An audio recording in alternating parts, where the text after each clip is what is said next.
What's going on, Lions fans? Welcome to the Pride of Detroit PODcast, your home for all the latest Lions news, updates, analysis, and so much more. I am your host, Miko. You can find me on Twitter over at the Miko Scott. And today we are going to be recapping the Lions' most recent game to the Los Angeles Rams, where we saw the Lions fall to the Rams 41 to 34 in a really competitive game for the most part, but there were definitely some areas of this game that definitely need some discussing and some kind of, quick analysis. So to do that with me today, we are joined by my amazing two co-hosts. First and foremost, we have your senior editor over at prideofdetroit.com, Ryan Matthews at Ryan underscore POD. Jeez.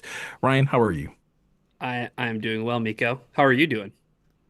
I'm sweaty. So like I literally came from the gym to come do this. So, I'm still fresh, have that fresh gym smell going on. Nice and lubed up for the podcast. Here we go. Oh man, I had a Diddy comment right there, and I Nope, nope, just gonna let nope. that pass. I think you already just made it. That is the voice of your editor-in-chief over at prideofdetroit.com, Jeremy Reisman at Detroit Online. Jeremy, how are you? Not lubed up, I'm assuming? No, I would no, and I'm not. I could go down a line that I'm not going to go down and just say I'm doing okay. I'm doing okay. Hasn't been a great 24 hours since the game, but I'm not completely hopeless at this point. Just a little bummed. I was gonna say, I think that's probably a good place to probably start with this week's podcast because I think a lot of us went into it, or at least the staff definitely went into this game, kind of expecting this to be a tough matchup for the Lions.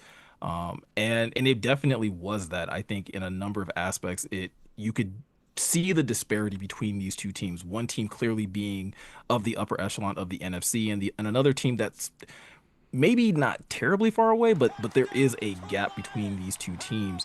And I think it really started to show itself in the second half. But Jeremy, where for you were some of your biggest takeaways from this game, whether it was in the first half, second half, or wherever? Yeah, I mean, I think my main takeaway, and I wrote about it in Pride of Detroit Direct, is just the Lions getting out Lionsed. The Lions losing their identity of we're this gritty football team that runs the ball on offense and stops the run on defense. That's exactly what the Rams did to the Lions, and that was pretty disheartening to see. I mean, this is a team that's their identity. That's how they build their roster. That's how they start their game plans. Is all right. We got every week our game plan starts with how do we stop the run. That's something that I feel like Kelvin Shepherd says every single press conference we talk about him with, and same on offense. And to see the Lions struggle to run the ball for most of the game, struggle to defend the run for the entirety of the game, is I mean, it puts a lot of things into questions. Is the team even building the ship right? Are they regressing in the most important parts of their team? I won't say any of it was particularly surprising. When I do my on-paper previews, I look at these kind of matchups, and I had the Rams having the advantage in both the Lions running the ball and defending the run, because it's been a while now, and I've been saying this a lot in those on-paper columns. The Lions running game has not been okay for a while. I know if you look at yards per game, yards per carry, even stuff like EPA, it's like, oh, they're doing great. But if you look at something like success rate, which is something that I value quite a bit, which measures essentially like how often are you running a successful play when you run the ball. And different sites call success different things, but generally speaking, it's, at least 4 yards on first down, at least half the yardage remaining on second down, and earning a first down on third down. And the Lions have been below average in rushing success rate all season. And when you're going up against the Rams defense, which has been like top 5 in success rate all season, well, you kind of know where the scales are going to get tipped there. But it was obviously even more disappointing to see the run defense struggle against the Rams. I think we all the talk going into the week was the Rams 13 personnel and how maybe the Lions were actually, in a good spot to stop that, given how much they used 3 linebacker sets. It did not matter. The Rams absolutely dominated the Lions on the ground from the beginning of the game to the end of the game, just popping off 6 yards at a time. It felt like no matter what down and distance, in the last drive where you need a 3 and out, like they didn't even get to third down. And, well, I guess on the second series, but like it was run, first down, run. And I think that kind of speaks volumes as to where this defense was at. And that's truly the more disheartening of the two because, I mean, you look at how they spent this offseason. We're all clamoring, give us a pass rusher, give us a pass rusher, interior pass rusher. That'd even be good. And they go out and get Roy Lopez, who, don't get me wrong, like he's been way better than I expected, but he's a nose tackle. They go out and draft Tyleik Williams, who's kind of a nose tackle. They clearly want to stop the run. They clearly spend resources to stop the run, and they couldn't even do that in this game. So it was just like, man, I was expecting the Lions to lose this game. I was not expecting them to get Lionsed by the Rams. It was rough. Yeah, Ryan, I can say that that was one aspect of this game that I really didn't expect either. I knew that Matthew Stafford would probably have a lot of success in the passing game, which we did see. It kind of felt like Puka Nacua and Devontae Adams before he got hurt were kind of just having their way with the likes of DJ Reed and Amik Robertson. But it is you're asking your defense to do a lot if they can't at least try to make a team one dimensional, try and keep them behind the sticks or try to keep them in, third and long situations by stopping the run. Was there anything that you kind of noticed that really kind of stood out to you when it came down to the lack of run defense? Well, I think for the lack of run defense, the thing that stood out the most to me was what happened last week against the Dallas Cowboys, where the Lions were pretty stout against the run, and they did a great job getting after Dak Prescott. Well, we kind of chalked that up to Calvin Shepard devoting more resources to getting after the quarterback, even if it meant a little spillage in run defense, right? And I know today Dan talked about that a little bit in his press conference about how to find that kind of marriage. I know, Jeremy, when you asked him the question about the cornerbacks, you ask a lot of your guys out on the boundary, right? It's the same thing with pass rush and run defense, right? Like if you overcommit to doing one thing, well, it's going to leave you a little susceptible for some things to open up. I can't say that I was totally shocked by the fact that the Rams were really good on the ground running the football against the Lions defense because their offensive line has been doing that to teams all year long. It's been something consistent about them.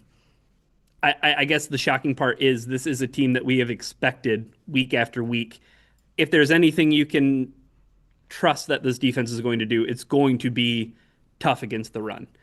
Some stats that are insane. Like the Lions' top four of their top five run defense grades came from secondary players. DJ Reed was your top run defender. Avonte Maddox was just behind him. Eric Hallett was fourth. Daniel Thomas was fifth. Like, oof. Those are not the guys that you see at the top of the run defense grades. And if you want to go past the grades because you say, oh man, like I don't know what gets baked into those things. Well, here's something that's even more eye-opening.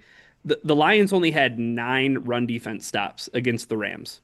And you might, I don't know, like not so bad. Their lowest total since week 7 against the Tampa Bay Buccaneers, where they only had 5 run defense stops, but the Bucs only ran the ball 11 times. So they stopped them on almost half of their run plays, according to PFF. You know what I mean? So like the Rams had 29 for reference. Yeah. So it's a big difference. And I think, while that was a big takeaway, my bigger takeaway, and it feels like I always want to talk about this on this podcast, and I really don't, but watching that football game felt like the closest I've been to the NFC Championship game since 2023. Yeah. I've seen a couple of people say that, and I don't disagree. I mean, virtually everything was hitting for the Lions in the first half. Mm-hmm. An Aiden Hutchinson interception return that almost went to the house.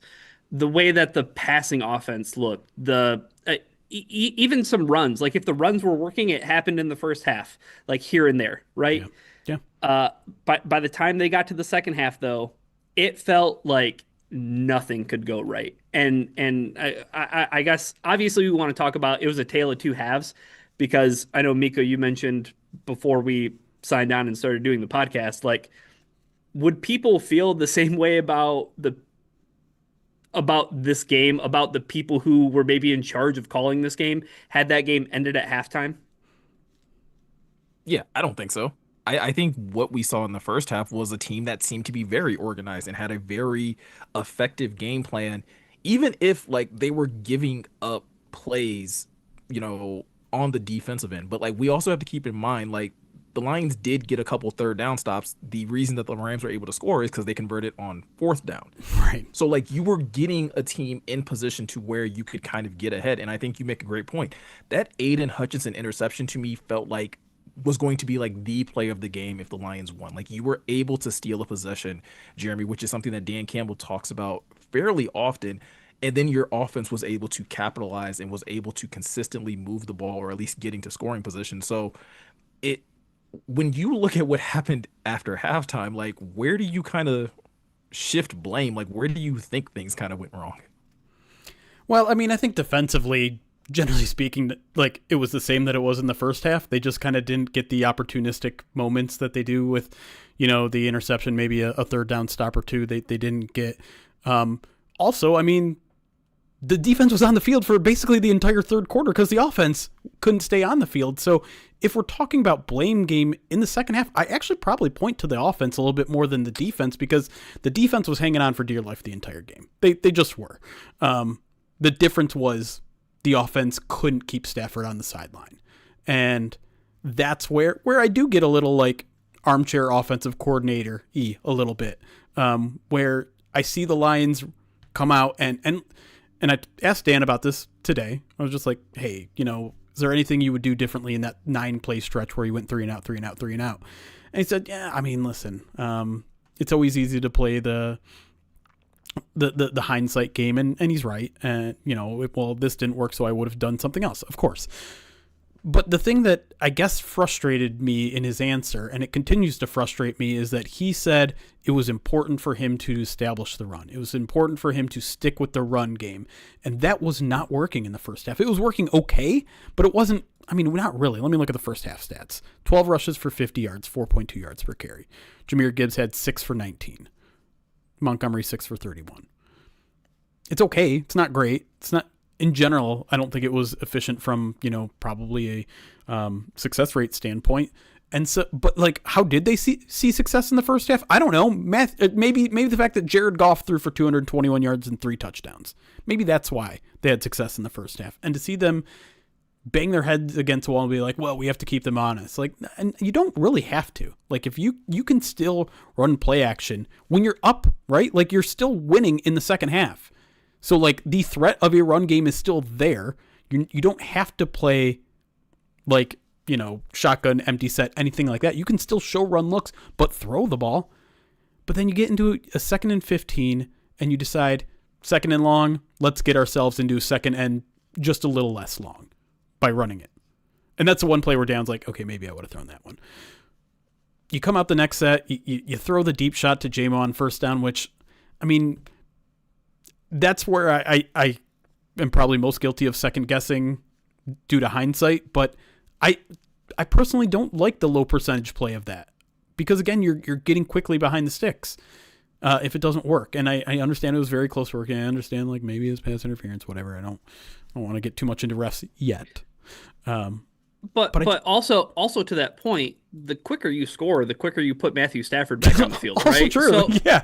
So maybe there was some validity to the fact that Dan says, hey, in the first half, going into the second half, want to keep them honest with the run a little bit, right? Sure. Like, I think something that's outstanding, I'm not outstanding, but like just like eye-popping, Jahmyr Gibbs did not record a first down rushing the football in the game yesterday. David Montgomery had the only 3 rushing plays that resulted in first downs, which, again, I tell you this before the game and you say the Lions lose by 30, right? But it was a bad matchup from them from the get-go. Like, this is a Lions offense that requires explosive plays in the run game to be effective. This is a Rams defense that has not given up a single rush of 30 yards all freaking season. Like, if I can figure that out from my typewriter at home, like, this insistence to like push the run game, and I get you can't throw 100% of the time, and that's not what I'm asking. But when you're in these like pivotal 2nd and longs, 1st and 10s even, you can't fall behind the sticks on this team, and you weren't falling behind the sticks in the first half. And so I feel like there was a little bit of a like forcing the square peg in the round hole in the second half on those 3 drives. Like, you got back to it once you were down 2 scores and it was too late, but I don't know. It just seemed to me that everything that was working in the first half they went away from in those first three drives, and it was frustrating for me to watch at home and see that. So can I? I don't want to say necessarily that I want to push back necessarily, but I do like. I guess I kind of do want some clarity because I think Yeah, in one sense you're saying like, hey, like why try and force the run game when it wasn't working? Which I think okay, like you can definitely point to that on the first drive, right? Where the first drive in the third quarter, yep, Jameer gives up the middle for 5 yards. Jameer gives up the middle for no gain. That eventually results in a holding. So yep. now it's 2nd and 15, like you pointed out. They decide to run it again, Hated that only call. get 6 yards, and then basically a short pass to Amon Ra for, Right. and then you eventually have to punt. So then the next drive, they do go back to like what was working, which was the passing game. Is your issue that like instead of just trying to like attack them across the middle, they decided to take a shot, or Yeah. Well, like yeah, because okay, like so like so the it's more so a intermediate stuff. philosophy thing. Yeah, I mean the thing that has always worked for this team dating back the past 3 years is just like the short to intermediate stuff over the middle. That is where they've been the most deadly. It's what worked in the first half. I mean, it'd be nice to get Jameer a little bit more involved in this game in the receiving end as well. To me, it's a deep shot to JMO is a low percentage play. It just is, right? Like I think we can all agree with that. He's not a very good contested catch guy. He has to cleanly beat his guy to win, and then like listen, they did hit on a couple in the first half. Yeah. But But I think we're like I think in that situation we're splitting hairs though, right? Like maybe, we can sit here and say like, yeah, hey, that's a low percentage play, but then you see the play develop. JMO does have his man beat. The ball is like it's there, and there is a tug, right? Like again, we're not gonna necessarily get into officiating, but like he is impeded right. on getting that ball. But So that's exactly like why it's a low percentage play. Is you threw a good ball, you ran a good route, and you still didn't complete it. yeah, but I have a hard time like being mad about that play specifically being called when it in theory everything that is needed to make that play work kind of happens except for the actual execution of it. Everything else Sure. plays out. I would Yeah. be much more in line with that thinking if we're talking about JMO in a jump ball situation where like Goff throws this moonshot Right. and JMO has to stop and come back. Like we've seen that type of stuff happen. Everything about that play looked like it should have worked. So like that's why I say like I do have a hard time personally, especially on the second drive, necessarily nitpicking the play calling because it's like, listen, you take a shot for JMO that's there. Then on the very next play, I think Jared Goff takes a terrible sack that Yep. all like that forces you Drives into a over tough it. Yep. situation. Yeah. So like it's I think if you want to complain about the first drive, necessarily like the three runs in a row, fair. I don't know if there's a lot to necessarily nitpick about that second one. I just personally thinking, I just think there's a time and place for deep shots like that. And when the Rams are on your heels and it's a 1st and 10, not like because it like again, you want to make sure you're in a good spot if you don't connect on that play. So I know a 2nd and 1 deep shot is like everyone sees it coming, right? Like that's not everyone knows that's a play you do it, so it probably isn't the best time to do it. But like even if it was like run for 4 yards and then you take your deep shot on 2nd and 6 or 2nd and 7, like that to me just feels like a better way to utilize your down and distances in an optimal way. I fully admit this is nitpicking, but in a game that comes down to 1-2 plays and during this like absolutely critical 9-play, streak here of the offense where they essentially lost the game, like I think you do have to put kind of this moment under a microscope and say, hey, what the hell went wrong here? Yeah. I think maybe the most egregious play call of the entire game was third and 11. Yeah. Jameer Gibbs up the middle for -3 yards. Yeah, Like you want to talk about like just an awful, no good sequence of plays. 1st and 10 from the LA 26. Pass short left to Jameer Gibbs. Can we stop throwing the ball on wheel routes like on little behind the line of scrimmage plays to little Jameer swing Gibbs? passes, yeah. Bubble screens. Yeah.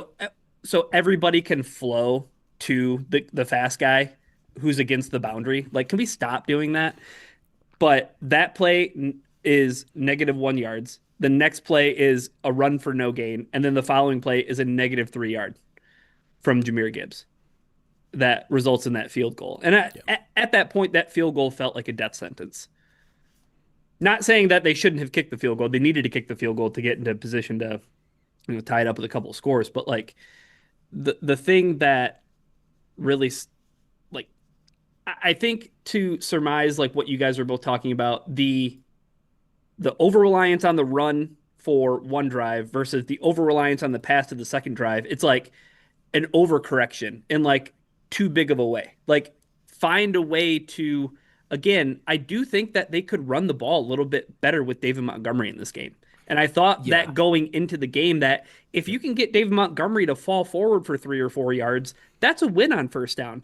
And if that holding penalty on Ricci isn't on that first drive of the second half, it's a very different drive. I Yeah. mean, you ran the ball for 5 yards on first down. It was 2nd and 5 from the Detroit 40. The Lions are pretty close to being within scoring range at that point. And then 10 yards backs you up to, I don't know, like any drive where the Lions get behind the sticks feels like Jack Very Fox true. is probably getting on the Right. field pretty soon. Yeah.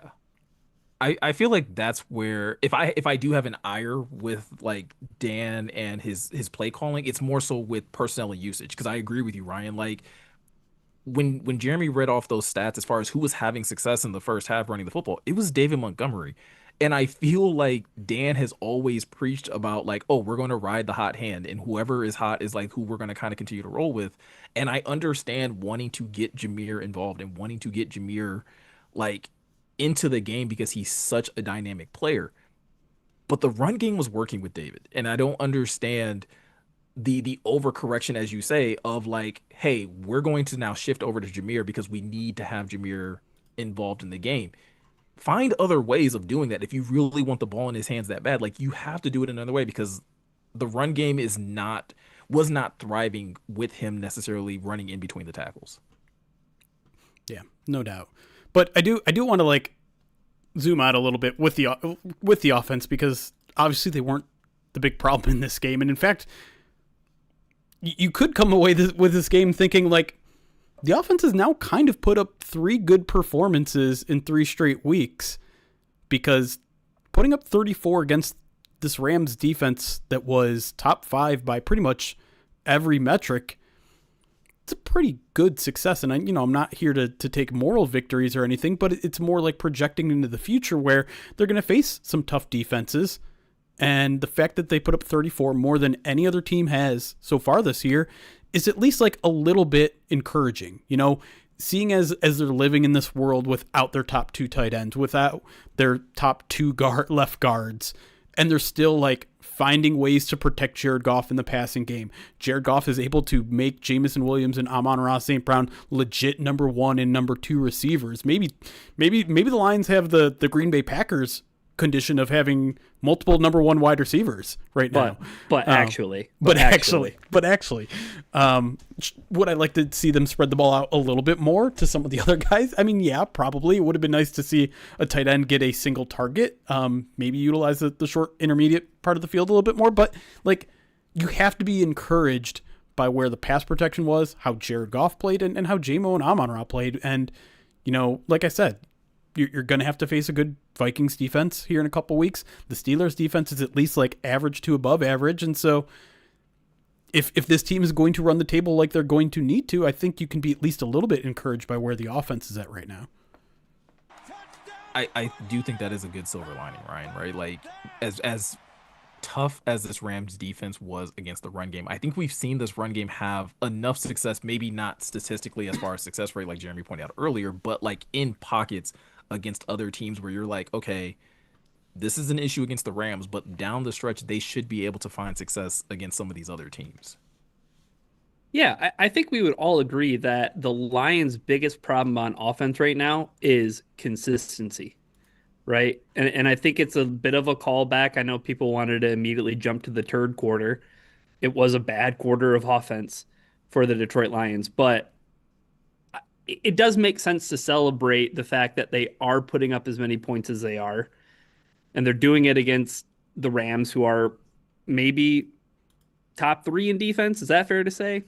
Like, Yeah.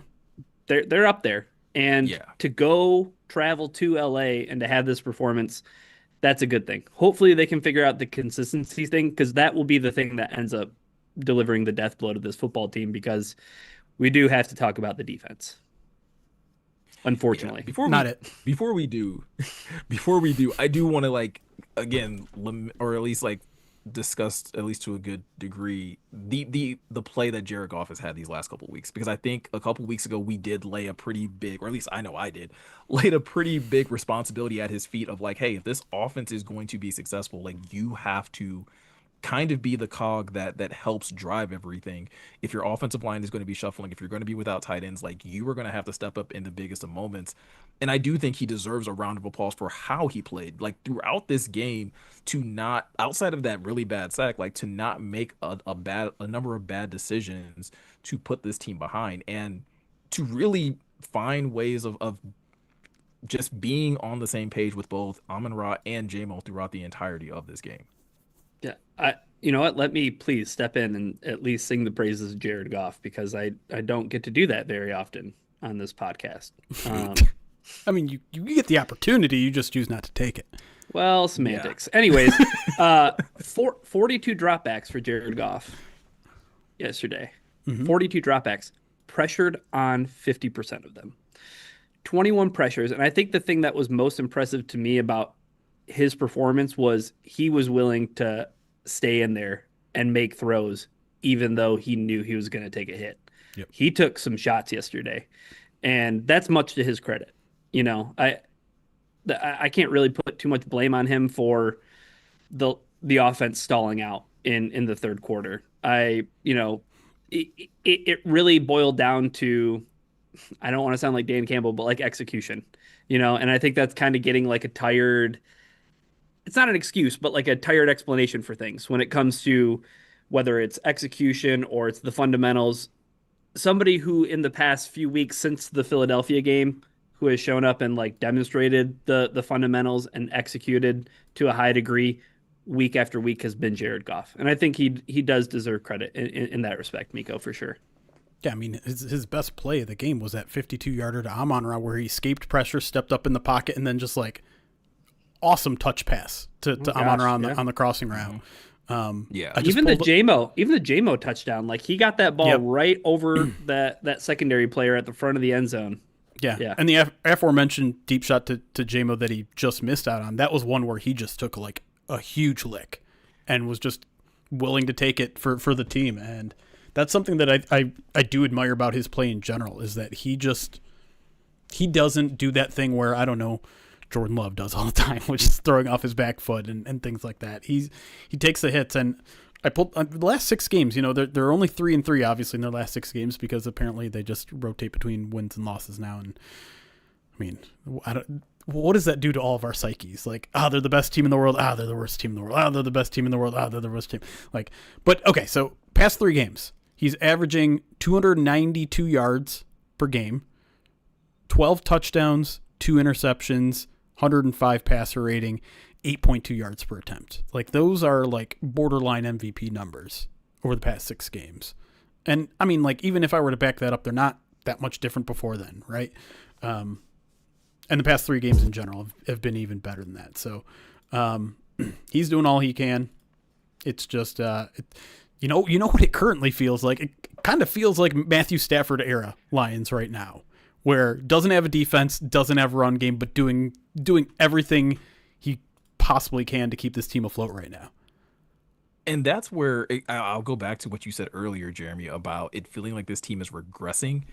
That's how I at least feel about the defense. Like, I feel like for so much of the last few years, even though they haven't always been healthy, even though they always haven't been the best in a specific phase, it always felt like this defense would step up in the biggest of moments when this team really needed them to have a lockdown performance. And I can't remember, maybe one of you guys can, I can't remember the last time I saw the secondary get abused this badly. And I know there was no Brian Branch, and I know there was no Kirby Joseph.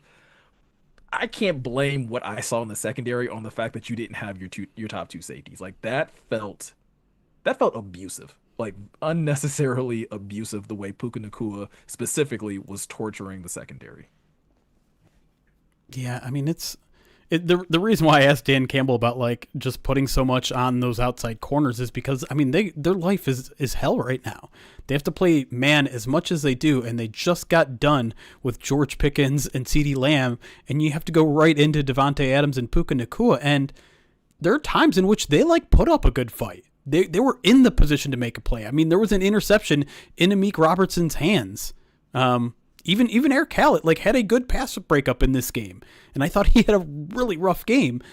But the problem is they're put on an island so often that like they can have 3 or 4 really good plays and still have a terrible day because Puka has 12 catches for 180 yards because they're just peppering them and not giving them enough help. And Dan's answer to that was like is what Ryan said, like, well, yeah, we're discussing maybe giving those guys some more help, but when we do that, maybe it takes more away from our run defense.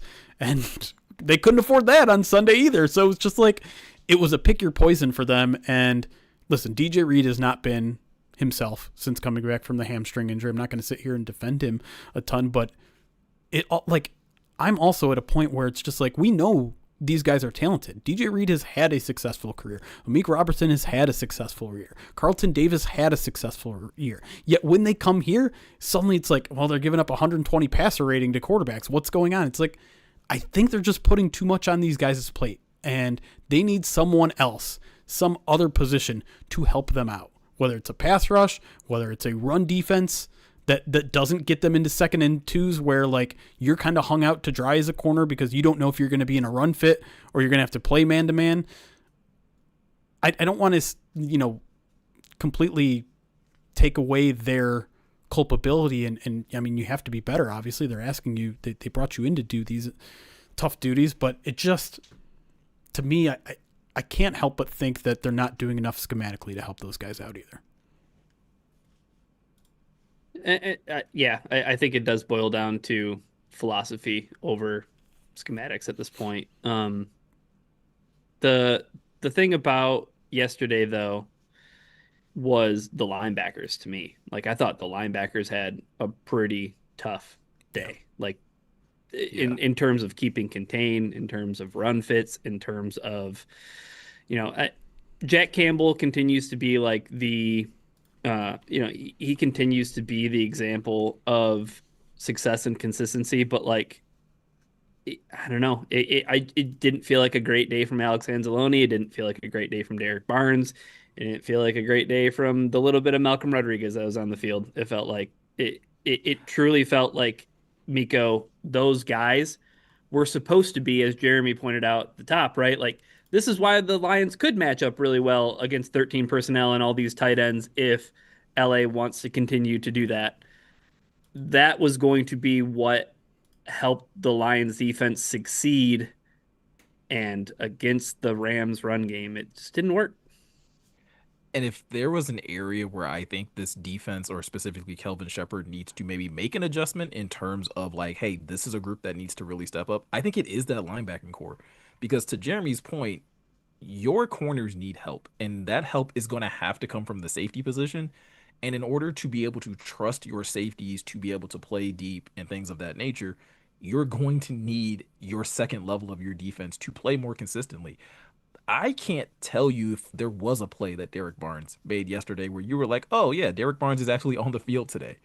I know I saw Alexander only quite a few times, and it was likely because he was getting like taken apart either in the passing game or just not fitting runs in the same way that he normally does. But that is a group that I think is the next one that you're like, hey, you guys specifically need to be able to take on more responsibility for this defense. Because, Jeremy, to your point, I think part of the issue specifically yesterday that I saw with DJ Reed and Amik Robinson, while I think they are great technicians in terms of playing corner, they know how to basically be in phase. They know how to stay in the hip pocket and do all those things.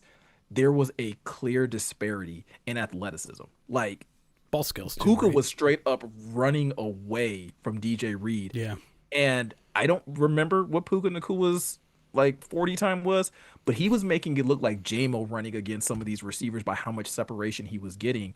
And like I said, these are guys that I think are great technicians as corners and know how to break on the football, know how to disrupt routes, and they were just getting picked apart. Yeah. I mean, it might surprise you. Per NFL Pro, the average separation per target was 2.9 yards for the Lions defense, which is actually eighth best among all teams in Week 15. So like, Didn't feel like it. it didn't. And you're right. There were a handful of times where they were just getting run by, but I think they got their hands on quite a few, and also like the one thing that goes, I feel like underappreciated somehow with Puka and Devontae Adams is their ability to make contested catches, right? I think the Lions need to be better. I think it's part of the problem with relying on so many 5'10" corners, 5'9" corners, like as much as we love Amik Robertson, like there's a reason why he's not like considered a top corner in the league. If he was 3 inches taller and had all the same, other athletic skills that he has, he'd probably have like 7 picks for the Lions this year because he can get out physical. He can get, mossed or whatever. And the Lions just are not winning a lot of those contested catch battles that you'd like them to do. And there's too many of those deep shots that, they just get ran past and probably aren't getting the kind of help they should be getting from their safeties either. But hey, Roy Lopez sack. I was super excited when I saw that. I was happy for the big fella. And I don't know. I just want to talk about good things because I think at the end of the day, like we can keep talking about the defense, but I think that losing to arguably the best team in the NFL by 1 score on the road, it's not the worst thing in the world. I think I keep on coming back to this week after week. The Lions are exchanging wins for losses at a rate that we haven't seen in quite some time in the Dan Campbell era, but I don't think that they're as bad of a football team as Right. people are making them out to be after this game.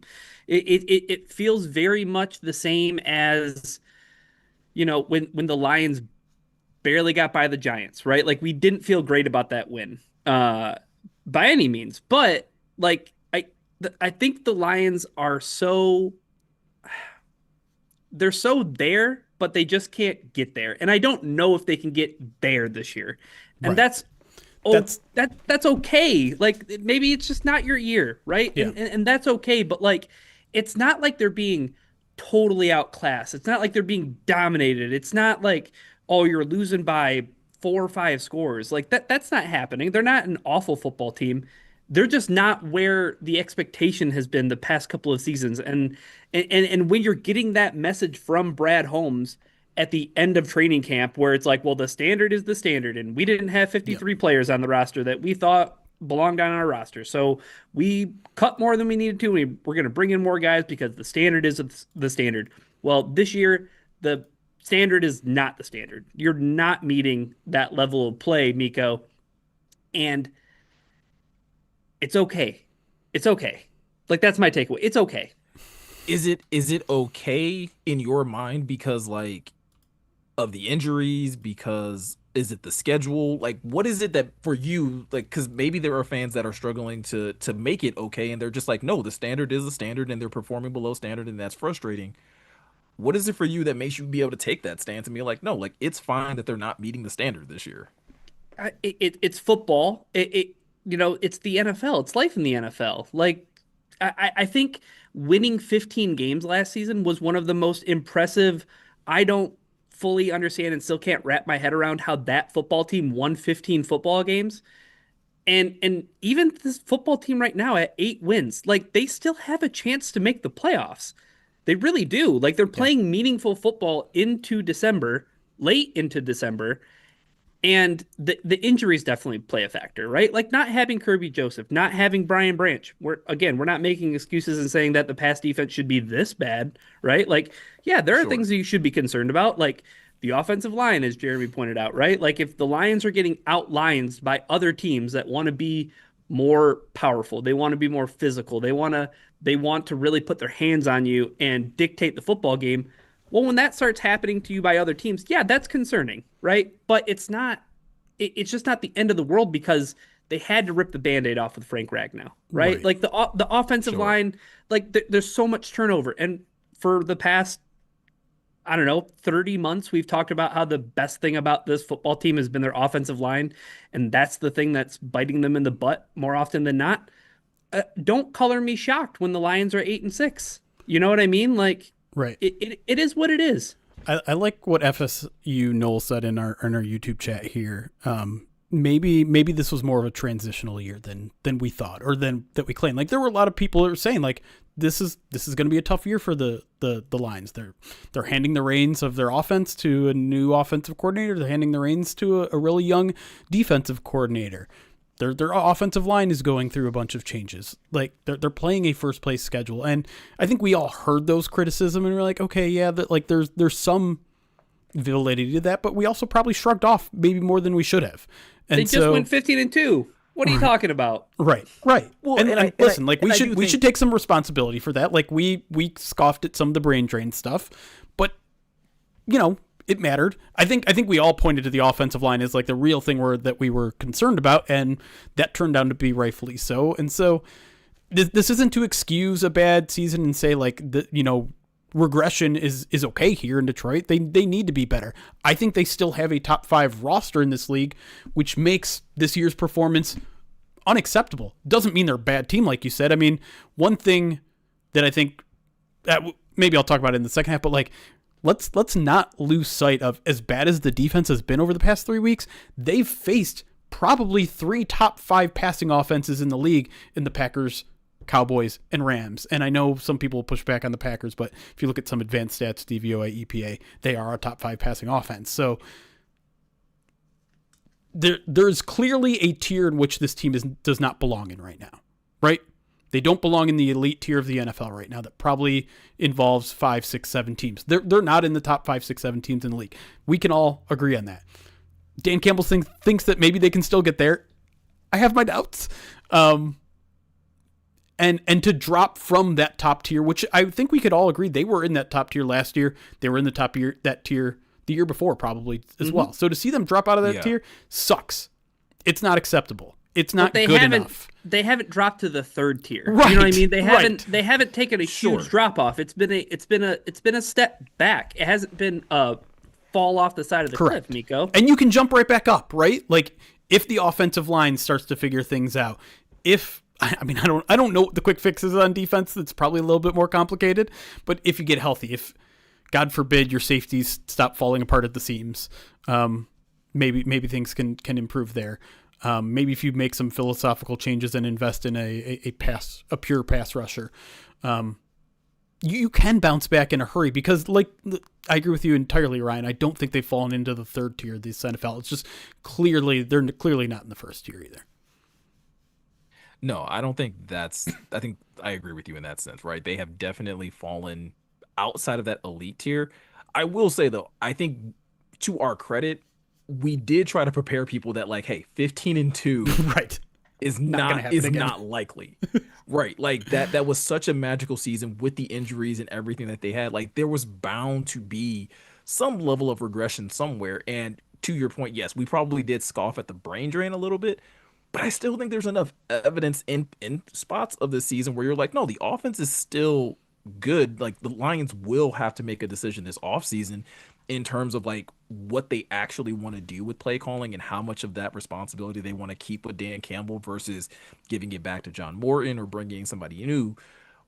But yes, I think we can all agree that this team is still where they would like to be able to continue to improve in future seasons, to be able to reach the standard that they set for themselves over the last couple of years. And that's fortunately something that we don't have to worry about with Righteous Felon. Like, they continue to meet their standard each and every year, and that's why we are so happy to have them as a sponsor of the POD The Pride of Detroit podcast is brought to you by Righteous Felon Craft Jerky. It's the jerky that fuels the Pride of Detroit POD. Each 2-ounce bag of jerky has 16 to 20 grams of protein, and each stick has 8 grams. Trust me, if it's good enough for the Lions, it's going to be good enough for you too. Righteous Felon is based in Westchester, Pennsylvania. They use locally sourced, all-natural Black Angus beef and prides itself on superior quality, revolutionary branding, and unique flavors that go beyond the stereotypical jerky offering. Guys, I've been saying this the last couple of weeks. The holiday season is getting here. Christmas will be here in 10 days. And the only reason I know that is because we actually have like a little countdown calendar that my kids have been updating. So if you really want to be able to get something nice for someone for Christmas, if you want to come up with a just unique stocking stuffer that no one else is going to do, go over to Righteous Felon Craft Jerky. I was just there this past weekend, I spent an obscene amount of money, all right, because I wanted to make sure that I had all of my favorite flavors. I wanted to make sure I had Truffalo Bill. I wanted to make sure I had Marilyn Monroe. I wanted to make sure I had the Biltong jerky that they have over there at Righteous Felon because it is some of the best jerky that you can possibly get. So if you want to take advantage of the amazing deals and the amazing jerky that they have over there, I suggest you go over to righteousfelon.com and use the promo code POD15 at checkout to get 15% off your order during this holiday season. Again, that's promo code POD15 at righteousfelon.com. When we come back, we're going to talk a little bit more about what this Lions team is going to have to like look forward to over these next couple of weeks because they are going to have to run the table in order to possibly secure a spot in the playoffs. And yes, we're going to talk about officiating. We didn't just glaze past it because we didn't want to, not discuss it. We're going to talk about that too because there were a number of questionable calls in that game that I just kind of need to be able to vent about. So we're going to talk about that and a whole lot more right after this.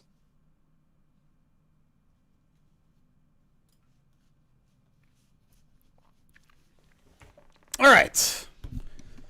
We're on break, which means we can chat with you guys for a little bit here about the game, the lines, not mock draft, so don't even try, or anything else. John Cena, if you guys want to. Don't tempt me with a good time. I didn't get it. Like I couldn't see anybody in that match. I just saw Gunther just wrestling himself, headlocking nobody, headlocking air. Yeah, it was just weird. Yeah, And people were still crying. I didn't get it. Yeah, I've never seen air tap out to anybody. See the weird like smile on his face before he tapped out. I'm glad that's kind of becoming a meme because it's very much memeable. I need that explained. Like John Cena is such a professional. Like in the moment where you are basically tapping out, like why is there a smile on your face or like a look of just like I don't even know if it's a smile. I don't know if it's a look of just like meh, I'm ready to get out of here. As someone who knows nothing about the situation other than he tapped out, and I believe that's the first time he ever did that in a match, and that's kind of why they ended it like that. To me it was almost like of course I go out like this. Like of course, this is how it ends. If you've ever worked a job where you've had to work a double shift, like that's what it looked like. It looked like a dude that had just like he had just worked a double and he was just like, I'm just so over the day. Like I just want to get out of here. Want to go home. Yeah, that's all fair. I don't know. Like they telegraphed a different ending, which seemed like the most obvious ending was like Gunther will get him to just pass out, right? Like he'll just choke him out and he won't tap. And Cena never gives up, but Gunther got the better of him. To me, it felt like John was like in the moment and he broke character. Like for a guy who's really good at acting, it felt like he broke character and was just like this is it. Like this is it. Like I'm done. You know what I mean? Like when was the I'm done. like I wasn't gonna say because I know like first responders or like police officers, right? Like they'll like radio in like their last shift or whatever. I don't know why I immediately jumped to the woman who was memed for Walmart because she was like signing off for the final time. Do you remember that like a couple Christmases ago? She became like that whole meme. But anyways, that's what it felt like for like as I'm watching John Cena smirk and get choked out and tap is it's just like I'm done, guys. Like I get to retire. I don't have to put my body through this anymore. I can be an actor. Ryan, before Jeremy Reed starts going into like alert stuff, did you have an ideal like dream match for him to like go out on like, or were you like perfectly fine with Gunther? I was perfectly fine with it. Like it should propel him to being like a mega heel. He made John Cena tap in his final match. The guy who says never give up, I got him to give up. The 17-time world champion. I made that guy tap, and I made him like I put him out to pasture. I Houston Rockets. I Houston Rocket him. The smile is so good. Like this doesn't feel like real. I feel like we definitely need to make that like one of our emojis or something to pop up when like someone does something on the channel that's just the thing that shows up on screen.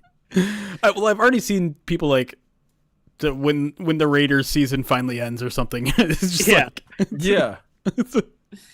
Yeah. If this was what? Man, how long was the record scratch? Yep, this is me. You're probably wondering how I got here. Right. It would have been perfect for that, right? I will say, like, Gunther wasn't my ideal choice because I feel like he's already there. Like, I think he's already reached like the heel, right? Like, it's Yeah. him, Drew McIntyre. Like, there's pretty established heels. I thought LA Knight would have been a good like pass the torch to kind of guy because like I think they're trying to push him, but like he just hasn't had Mm. like something significant enough to like put him at the level that they want him to be at. Okay, yeah, that's fair. I also saw someone made a really good they made a really good observation and they said like or maybe it was something that Cole said on commentary where he's like that's like the death of sports entertainment and like the championing of like professional wrestling kind of thing. Because like Gunther's more like Mhm. old school and he's more, Yeah, like strong style stuff. So it's like, okay, like I get it from that standpoint. Like, and I hear the like could have pushed like LA Knight or you could have pushed another guy. Um, I don't know. It's just like maybe who do you trust is going to be around the longest? Because you don't want a and I guy think that's who's fair. yeah who's going to be somebody who gets hurt or something like that. Like you really want to get a guy who like now you have a monster. Like you have a monster heel. He beat John Cena. Yeah, I just didn't want to have to hear any heel for like the next 3 months. Tilt that around of like I'm the guy that beat John John Cena. It's Cena. like Yeah. all right, buddy, Yeah. we get it. Yeah. Dude was also like ready to go. I would have liked to seen Jeremy go over on John Cena in his final match. That would have been great. They should just have some Make a Wish kid do it. Like that's what it should have. wait, are you comparing me to Make a Wish Kid? Hold No, on. I just mean like in general, like that would have been like like in true John Cena form. It's like his last opponent is just some kid from Make a Wish, Or and just John like just lays in the ring and just just takes like the one one, of two, his three. No, I think what should happen is one of his Make a Wish kids like shows up at the side, and you're like, oh, he's there to support John Cena, and then like he does something and like pulls him Yeah. like while the ref is not looking, he hits does him with something. a chair, hits Yeah. him with the belt. Yeah. Right. Yeah. No, I was gonna say Jeremy goes over on Cena, and then his very next match, Jeremy's in the ring. He's talking about how he knocked off the 17-time world champion, made him tap, and then all of a sudden, by God, that's Brad Galley's music. Shut up. I hate you so much. Oh man. Could have Well, rode that. Could have rode that to Mania. We're definitely moving away from wrestling talk now. You have put an end to it. Good. son I of a Gunthered bitch. it. I Gunthered it. You stand next to him. It is true. Like 99% of chat would look small next to Brad Galley. Anyways, Chocolate Basketball, they give it the 62 months, excuse me, says sucks, man. Does suck a little bit. Das Gib, 50 months subscribed on Twitch. Appreciate you, Das Gib. Kylo Den, 16 months, says everything's fine. I don't feel my hope for the season crumbling at all. In all seriousness, it'll take a lot more than an average season to get me down on this team. That's a good perspective, which is what I think we were trying to kind of touch on at the end there. Nick the Greek, I'm just going to say 100 bits and leave it at that. Ryan Toledo Detroit, 40 months, says 40-month streak for the 40 burger. I just got to watch the Lions eat in person. Dang. Yeah. Eh. Yeah. That's all we got. That's all we got right now. Nick, Nah. another 100 bits talking about Micah Parsons ACL, and I'm going to also leave it just at that. RGA, 36 months subscribed on Twitch. Veltron, 34 months subscribed on Twitch. Junk Trunk, 40 months, says F everyone. I'm not sure who that's directed at. I guess it's directed at everyone. Okay. Polar Polish, 8 months subscribed on Twitch. Jed and Savannah, 17 months, says it's going to be okay. And Flair, 60 months subscribed on Twitch. And we are caught up.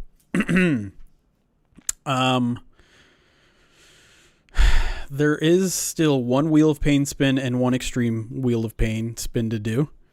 There is still a Chicken Nuggets challenge and a Up Downs challenge and a Mile Run challenge. All of those things are true. Could theoretically do one or two of those today. I'm so disappointed. I thought Miko's screen went black so he would come back in a onesie. I thought someone redeemed it, and I didn't see it. Nope, just a bathroom break. It's like this guy's going to come back showing tail. I don't. Is this the day to do a Wheel of Pin Spain? I'm trying to look at numbers because I want enough people to be here to be worth it. And I assume Also, our numbers are probably down today. also, please don't redeem that today because like I haven't showered yet and I don't really want to have to I could refund throw it on a onesie. if it happens. Let me think about it. Let me think about it, chat. Maybe I'll do a spin or something at the end of the stream, but we'll see. Damien Smith, £2 super chat says, Pace Ryan, did Brad and the Lions have some hubris? I'm not sure what that's directly in reference to. I'm not sure either. But I can, what I do find interesting is the amount of Lions fans that want some sort of, it almost feels like comeuppance for Brad Holmes. Because when like that day 2 press conference after day 2 of the draft, where he got peppered with questions about edge, it feels like Lions fans have not only taken that press conference as disrespectful to the people in the room, but disrespect towards them, like personal disrespect to the fans and dismissing of their concerns. And I know like the whole like we're good thing is weirdly being attributed to Brad Holmes when he wasn't the one who said that, but it's being weaponized. It really is. I mean, I think it's one of those things where it's kind of like a gotcha moment, I think, for some fans. Yeah. Where for so many years, like people have been asking for whether it's an edge or whatever position, they've been asking for certain moves to be made. Right. And the Lions go out and they have a fantastic season. Whether it's the 15-2 season, whether it's the season before that, where they get all the way to the NFC Championship. And like Brad can kind of sit there at the end of the season being like, see, I told you. Right. This feels like the one where like the fans finally get to be like, see, we told you. Right. Which, like, what is that even going to look like? Like, you know what's going to happen? He's going to get peppered with edge questions again at the end of the season, and he's going to be like, listen, you know, we did what we did. You know, Al-Qadim Muhammad has 10 sacks, and blah, blah, blah. Like, no one's gonna be happy with what he says. Like, I can guarantee you, like, this feeling that there's going to be some vindication for fans at the end of season press conference. I'm going to warn you right now, it's not coming. You're not going to feel better after that press conference. So do either of you feel like, specifically looking at the defense, that any of the defensive woes is due to the lack of them drafting a pass rusher, or do you think it's more philosophy based? Because I tend to lean toward the latter. Well, I think they're intertwined, right? Like, they're not drafting specific type of players because it's not in their philosophy, right? They don't want these speedy edge guys that can't provide a lot in the run game. They're not going to draft those guys because it's not in their philosophy, right? Well, yeah, I more so meant like, and maybe I'm wrong, but I feel like they were much more aggressive in creating a pass rush in previous seasons. And I don't know what the hell happened for most of this season where they were just like, no, we're just going to slowly constrict the pocket. And it's like, maybe it's always been slow, but this season it feels like it's been like double that. Like it's been extremely slow in terms of them getting pressure on the quarterback. Yeah. And I feel like that's more of a philosophy thing. So I think a couple things, right? One, I think not having a guy that is reliable to generate push up the middle has changed things, right? Like even like if Aleem gets a snack, if Aleem gets a sack, it's something where it's a little bit of coverage help. You know what I mean? Or Hmm. If a big guy in the middle gets to the quarterback when the Lions are rushing the passer, it's usually like a coverage sack. But like a year ago, Levi Onwuzurike, like I know he was playing a little bit on the edge too, but Yeah. that was the guy that they could rely on to get like consistent interior pressure. Um, I think the year prior to that in 2023, like you had Aiden Hutchinson kicking inside a lot. Like Right. and they were Yeah. so good in stopping the run that I think they got into advantageous Down the distances. situations, Yeah. yeah, where they could, pin their ears back and stuff. And yeah, I mean, RGA mentions, like Kaminsky was a Yeah. plus player. Like there were guys that I think that were helpful in 2023 and in 2024 along the interior. Even maybe Aleem, and I think that's maybe an overlooked thing about the defense is that like for as much as we again like maybe to the things that we ignored, right? Like oh like maybe the coordinators won't matter so much, or maybe yeah Frank really mattered, but like they did draft Tate Ratledge and they have Graham and they'll figure it out. Uh, for all those things that we said and tried to like wipe away, like the one thing too was like oh like Aleem is a big guy, he's coming back from an ACL. Guys who come back from ACL injuries that are that big, like it takes like Yeah. 6 to 8 months after playing Right. before you start to see that same guy. Same thing with DJ Reader, right? At the Yeah. beginning of this year, it was my gosh, like DJ Reader looks like an entirely different player. What happened? Well, he spent the offseason, the old adage we always talk about. He was Best shape of his training life. rather than rehabbing. Training Yeah. is always better than rehabbing, right? So like Hmm. I think Miko, to that point, like the pass rush, I just don't think they've had something consistent along the interior. And I mean, that's why it's just like, I don't know. I'm gonna call it like the cobra or like the snake philosophy because it's just like slowly. It's John Cena, it's Gunther. You know what I mean? Like it needs to be more quick striking. Yeah. Yeah. Well, I was talking to Brett a little bit today, and we were talking about schematically how there aren't a lot of teams that try to play as man as much as they do, and even fewer that are trying to play man while also like slowly closing the pocket, boa constricting the quarterback, because that's just a risky proposal. You're asking your corners to hold up as long, and the closest team you could find is like the Broncos. But the Broncos have a couple of speedy, like Nick Bonito is a guy who's just like, he's either going to get a pressure in 1.5 seconds or he's going to be out of the play. And Zach Allen's a monster though, and that's right, a guy who like they can play inside, they can play outside. right. Yeah. And so like, it kind of makes you think like maybe this team needs a James Houston type where it's just like, yeah, he's not going to provide a lot in the run game. He's going to overrun the quarterback sometimes, which is going to give them an alley to run for 15 yards every other quarter. But he's also going to get you a sack and a half a game where it ends a drive. It gets you off the field. It creates a turnover, right? You have to wonder if there's a little bit of that arithmetic going on in the Lions front office where it's like these ideal edge setters that can also get to the quarterback in a hurry are few and far between. Sometimes we need to say, you know what, just get to the quarterback by all means necessary. Get a guy who's elite at that, even if it means, again, like occasionally giving up a big run by the quarterback, occasionally not setting the edge in a reverse, getting whatever out of position there, because the explosive plays that they deliver are worth it. Because what kind of explosive plays are the Lions getting from their defense these days? They're not forcing a ton of turnovers. Interceptions from Aiden Hutchinson. Yeah, like that's what I'm saying. It's a little bit of what Al-Qadin is doing this year, but like he's not on the same level as some of these other guys. Like there's a reason why they're leaning more on Al-Qadin Muhammad now, right? Even with Davenport back. Yeah. Yeah. But I think you can do better than Al-Qadin. No disrespect to him.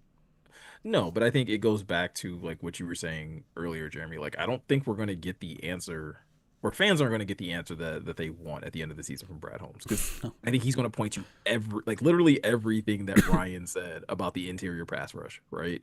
We got a lean back late. He's still technically, getting his legs under him. We expect the pass rush to be a lot better from the middle next year. Tyleek is going to continue to develop, and he's going to become a better pass rusher from the middle. Like losing Levi will probably be yeah, brought losing up. Levi was a big blow to us, and so we weren't really able to. And then they'll probably like a broad brush be like, and other guys just didn't quite step up the way we wanted them to. And then Right. like, but hey, Al Muhammad had a great season because he had 10 sacks. Listen, like I think he's going to bring up sack numbers and be like, we finished top 10 in sacks. I don't know. What are you guys looking for? How disingenuous will that be? Like it that you want to But talk about a comment that could one up the "we're good" thing?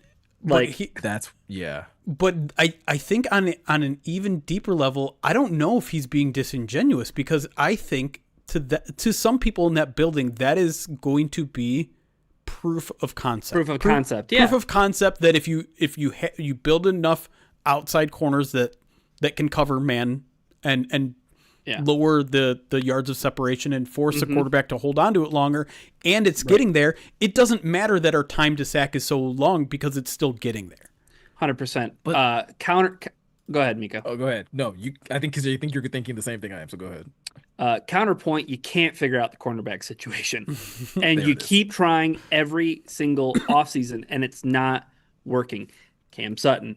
I mean, Cam Sutton situation aside, because my God, I don't know. How could you ever plan for that, right? Carlton Davis. It worked. It worked in a vacuum. Yeah. And when Carlton Davis was on the field, like it worked. And I think, again, the reason why that 15-2 defense works is because, well, you do have pretty good play from Carlton Davis, and you do have Brian Branch, you do have Kirby Joseph, like you have Amik Robertson, right? Like the corners kind of hold up a defense that struggles to get to the quarterback unless they're sending pressure and Aaron Glenn is blitzing the hell out of it. But like Terry and Arnold is on IR, and it's Rakestraw is on IR. Brian Branch is on IR. Kirby Joseph's knee is May as well be on IR. right. Like it. I think I totally agree, Jeremy. Like you can look at it as proof of concept, but like you need the guys outside, and he's just not getting the guys outside. He's not getting the cornerbacks to play that, Yeah. right? Like And to be clear, that is not this is just what I'm predicting Brad Holmes to say, because yeah, Sure. I think it's a good prediction though. yeah, No, I think it's an accurate prediction, but I think like there's 6 in sacks, by the way.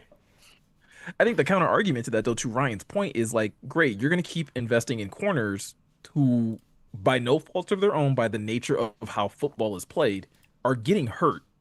When are you going to start investing in like pass rushers so that when you do suffer injuries in your secondary, you can still be like, yeah, but we have a repertoire of guys that can win one-on-ones or win quickly. Like,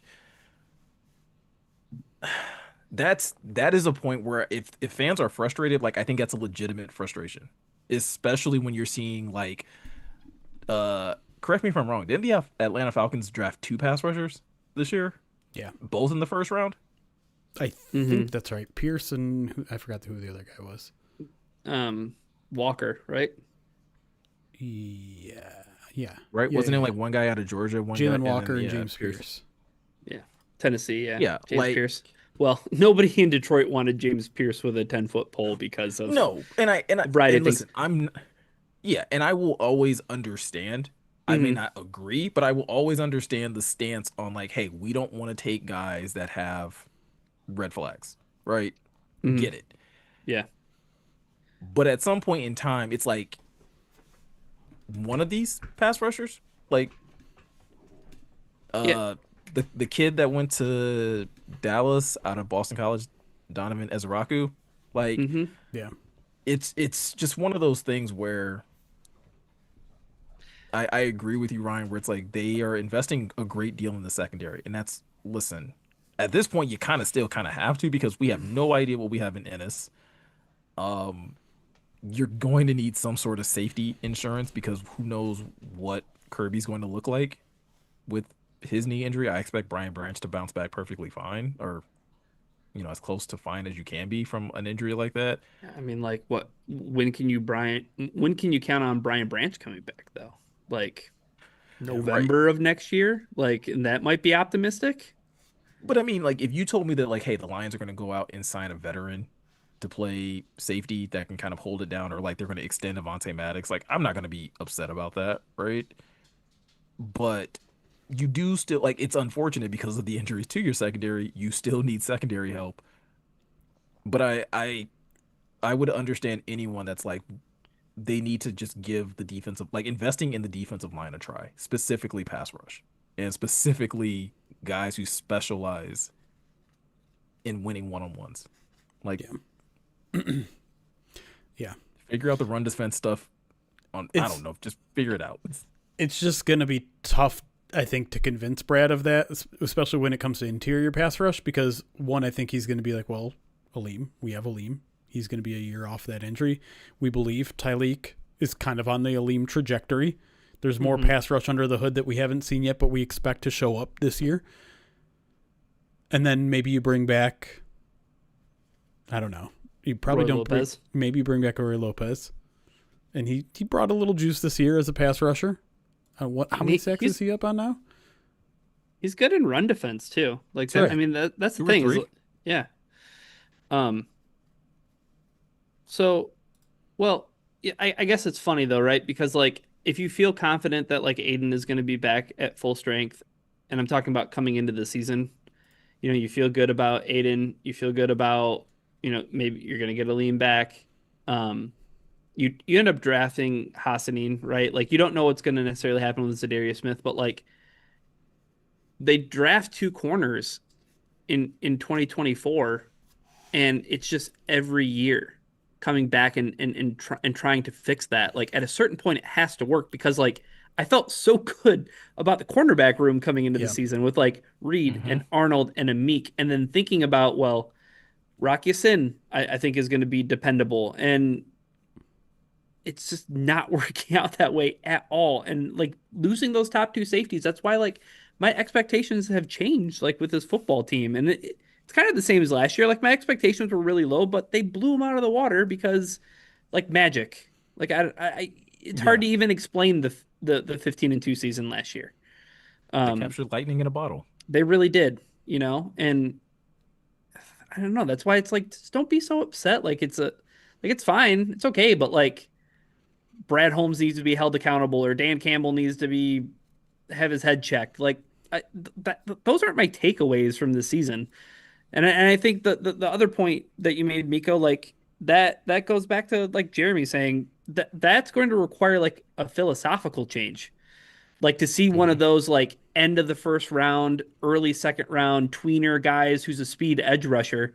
Like I don't know if anybody would want to draft that guy because they would. It's the same thing with James Houston, where it's like, well, yeah, he does one thing good, but like, can we justify a guy like that being on the 53-man roster? In their opinion, we got the answer to that question with James Houston. Like, we got the Right. answer to the speed rusher question. Like, they didn't sign Jeremy's Von Miller, right? Like, it's I don't know. It's going to require like a bigger, broader point of self reflection that like, not saying that they're incapable of, but by golly, it sure seems like they want to be committed to their guns, like their staples. Like we want to stop the run and we want to run the football. But I think, like, I don't know, man. Like, I feel like there's enough teams in the league where, like, they have guys like that. Like, okay, you may lose it down because you expect them to, like, maybe you trot your pass rusher out there expecting, you know, a run, a pass play, and it ends up being a run, and he doesn't perform well. But like, that's also what you're there to coach him up in. Like, if Yeah. I'm not saying take a terrible run defender and, Mm-hmm.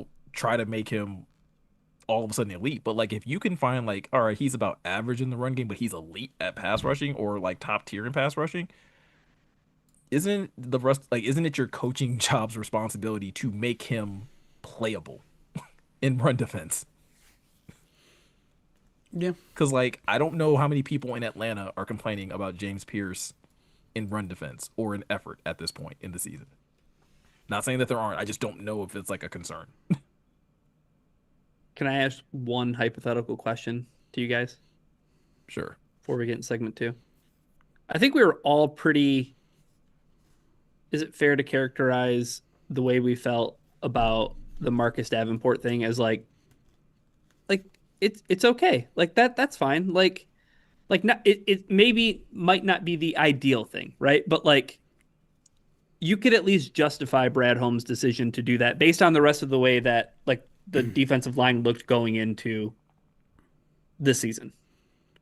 Yeah, I mean, low risk, moderate reward. His contract was set up with a bunch of incentives, and you're just like, okay, as long as that's not the lone plan A, sure, I'm okay with that. Because Yeah. we talk at that point though, we were talking about like Josh Pascal in the rotation and Al Qadim Muhammad in the rotation, and And probably Zadarius Smith is coming at some point. That signing's eventually going to come, right?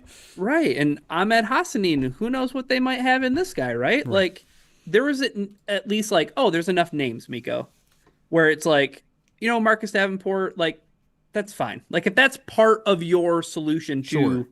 opposite Aiden Hutchinson, it was okay, right? Like okay, Yeah. can that be the same answer going into next season if they re-sign Marcus Davenport, or is that like no? We're done. We're done. No. Yeah, No, I think at that point, like if we're talking about like holding Brad accountable, like that's something that I think there's something to, like hold him accountable for because it's been what 2 years now with Marcus Davenport. Like there's not enough proof in the pudding to justify Right. It's right.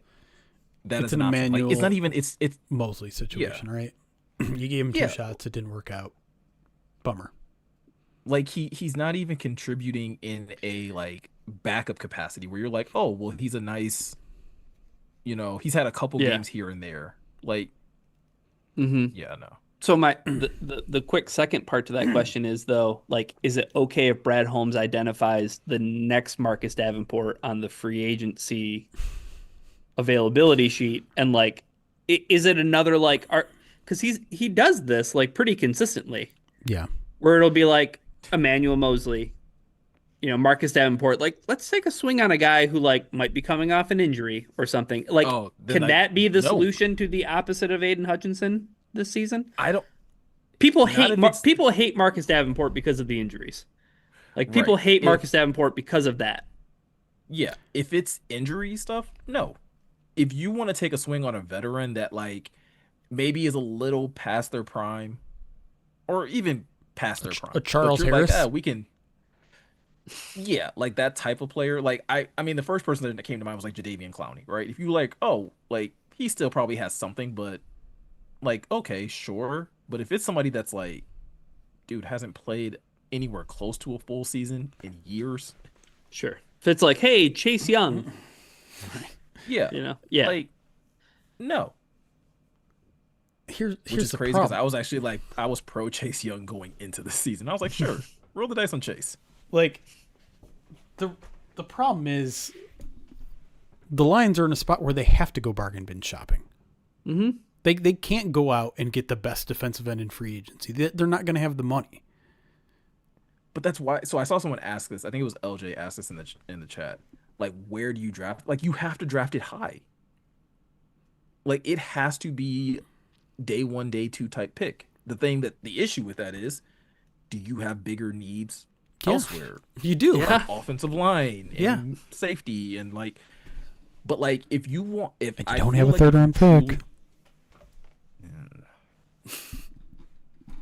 like it I feel like it has to come on day one, day two. And I would at this point in time, if it means sacrificing taking the next center that's available in the first round because I mean, if the Lions, well, at this point, if the Lions don't make the playoffs, they're picking somewhere in the middle of the first round, probably. Yeah. Gosh, I'm sorry. I started this. I started draft talk. That's where we're at right now. Son of a bitch. Top 18.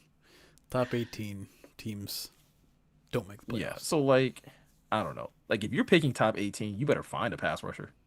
Like there's got to be one. And at that point in time, I would rather you be aggressive and go get one than just take the next great center. You better hope to God that Tate can play center and roll the dice there and get a pass rusher. Oh man. Segment 2, guys. You want to do Hold that? on, Let's we go. can't because there's. We're gonna end up talking about the future and probably talk about the draft anyway. No, we're not. We're gonna. I would rather talk officiating for 30 minutes. Okay. Well, there are a bunch of YouTube's been popping off. We got like 3 straight donations, super chats over on YouTube. I want to get to those. There was also Are they yelling at us. no. Okay. They came 20 minutes ago, and then we just kind of got off on that talk and not past it. Keith Schmidt donated $10 via super chat. Says, not to be a downer, but I feel like we've been waiting months for this team to turn a corner that they're just not going to. They'll be back, but they're just not good enough to beat contenders this year. I think that's fair. I think you're right. That's kind of something I've been writing about in PUDD, where it's just like, hey, this is the week where if a turnaround's going to happen, it has to happen this week. All right, this week is the last chance.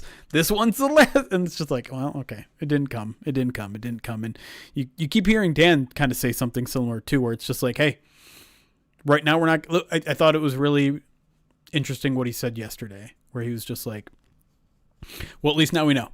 Like, now we know where we stand against the NFC's top team, and we're not good enough. But there are 3 weeks left, and maybe we can get there. And it's just like, oh, all right. I don't know, man. 9's looming. I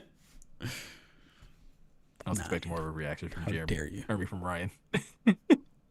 He was too busy. You're ordering food from somewhere, aren't you?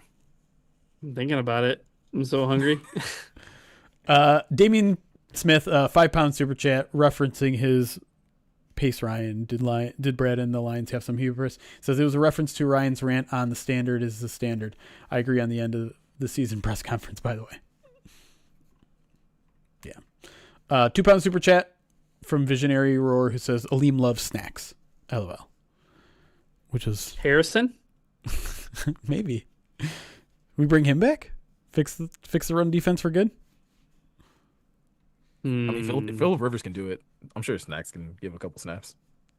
RGA 9bits says, if I'm Brad Holmes, I sign the best free agent center, and I'm drafting edge early.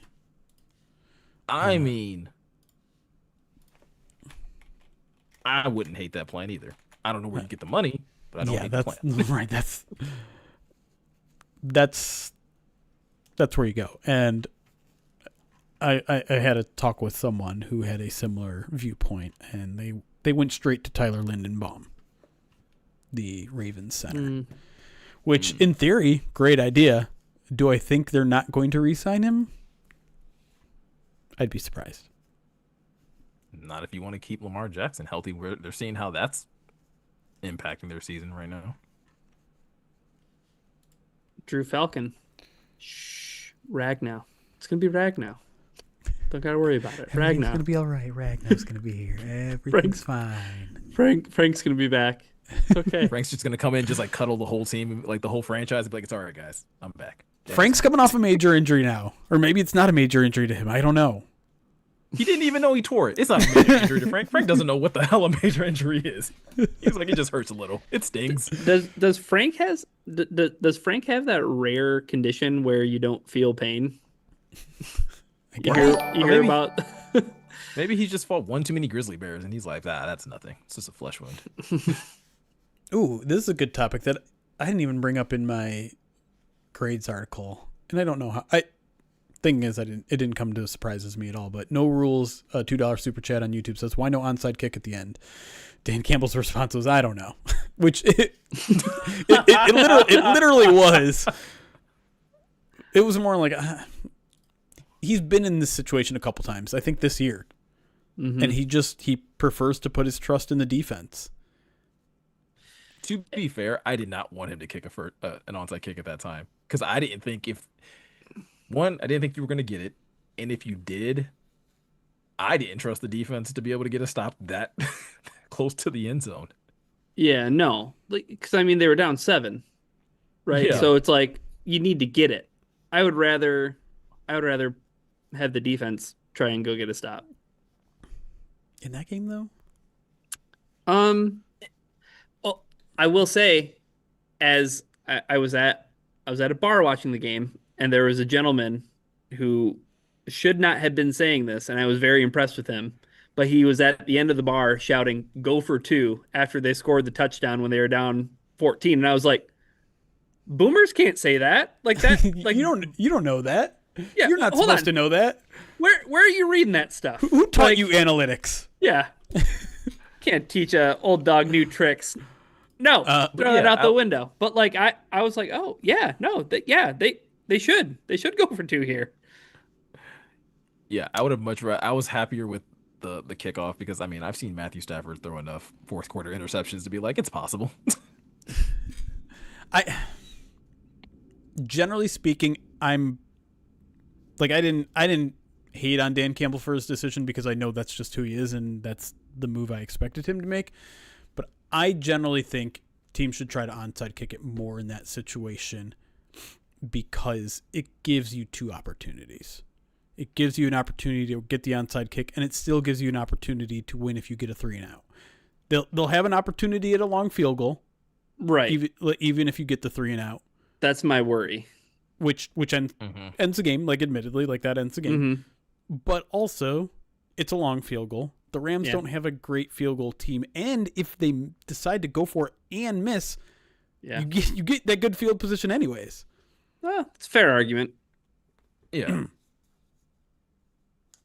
But like Dan Campbell said, I don't know. Yeah, I don't know. It's whatever. But I think the reason his answer is like that is like it's low percentage either way. What do you want? Yeah. Right? Like Yeah. that's what I'm getting. Yeah. Like, our win percentage at that point is 0.7%. What do you Yeah. you wanted to, you think that would have increased it to 0.9? Okay. You win. You win. We lost by 7. I also think like the onside kick rules, like someone else, like LJ mentioned, like kind of I don't know, just takes the fun out of it. Like the fact that you have to announce it. Yeah, I mean, like, let's just get the 4th and 15 that you have to convert from your own 25. Yeah, like onside kicks are already a low percentage anyway. Hold on. Now, would I wanted the Lions to try 4th and 15 play, onside kick, or kick it deep? I think I might have put that at number 3. The 4th and 15? Yeah. This team behind the sticks is stinky. What? Here's the thing, like 3 years ago I was way in favor of the 4th and 15 replacing the onside kick. But after watching this team on 3rd and 4th and long on defense, I want no part of that. Yeah, Like, that's true. and all the pass interferences and illegal contacts One that would give it one an holding automatic, penalty away. Yeah. yeah, one automatic conversion on an onside kick play. No, keep the 1% onside kick recovery rate and live with that. Oh, speaking of holding and pass interference, to my point about like the secondary just being like out athleted in that game, the penalty that DJ Reed got, where he's literally like horse collaring, I think it was Puka, and I'm just like, oh, he's way too slow. Like you, if you're gonna just blatantly reach into somebody's shoulder pads like that, like you're having a rough day. He's grasping for dear life. RGA 9-bit says if Frank comes back, second round center. I still think Ratledge is going to play center for this team. Like I still think that's the plan. Which I mean that means you still need a guard. Unless What you you're need is really Taylor Decker to confident not in- retire. Mahogany and Frazier. Yeah. The Lions could theoretically have their interior offensive line of the future on the roster, but they still need a tackle. Right, but Yeah. if Taylor Decker retires, Penei Sewell goes to left tackle. Surprise, Miles Does he? Frazier starting right tackle. No. I mean, By the way, Keith Schmidt says 4th and 15, draw to Jameer Gibbs. I'm thinking about banning you for just saying that. come on, guys. It wouldn't be a draw. It'd be a halfback screen. Come on, now. We don't know this. Halfback bubble screen, swing pass, or whatever. I gotta get something to drink. Keep talking. Oh my goodness. No. I No, don't know that game. Like I lost feeling in like the third quarter. I was just like, oh, okay, I see where this is going. On the Like, Lions game? Yeah, Yeah. Uh There was just so much going on around the league. And like I mentioned, I was at a restaurant bar and they had a bunch of TVs on the wall. And it was like, Yeah. oh, Patrick Mahomes tore his ACL. Oh, Mike Parsons tore his ACL.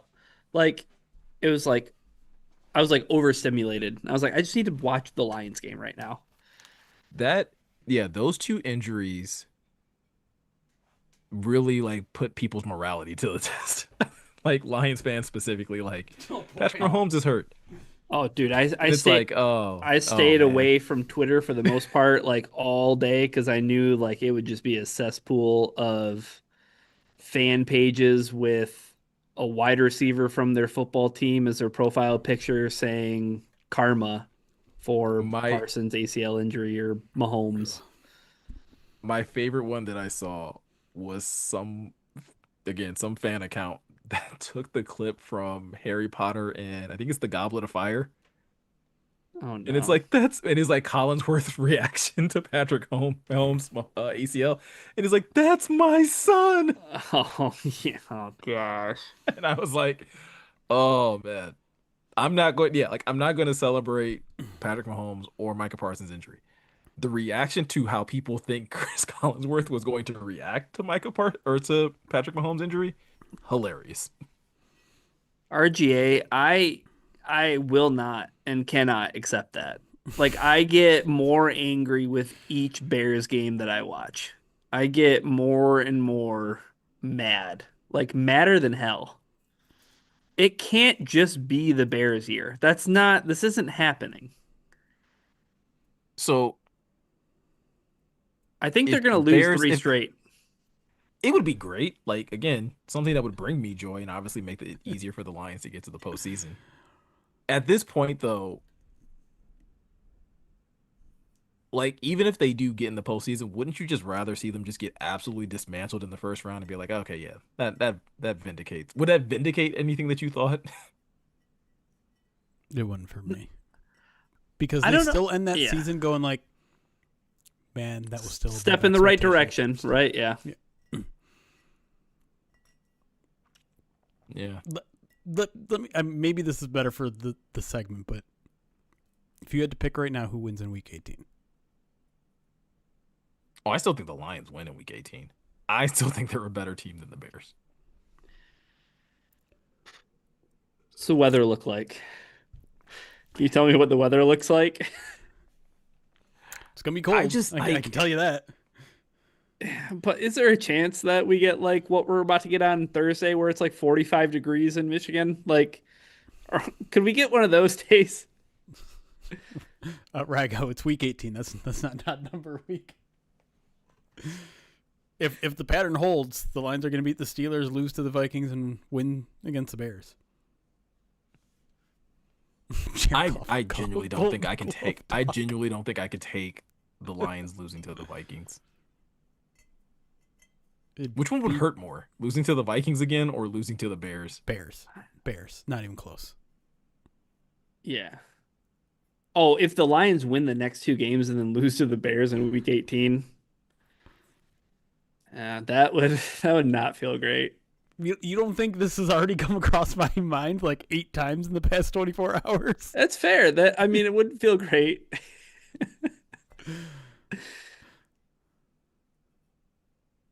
Yeah, both are terrible. I don't know. Better to have loved and lost than to never have loved at all. All I'm saying is that run game scares me right now. It's a really good run game. Sorry to do that to you. Since this went Not super DeAndre long, Swift. I hate you. LJ and RGA, I'm going to refund your list casts because we got way behind in tangents that were oddly mostly Lions related. That was a very high Lions talk break. Breakfast sandwich. Taco Bell. Raising Cane's chicken is is seasonedless. John Cena. Pluribus.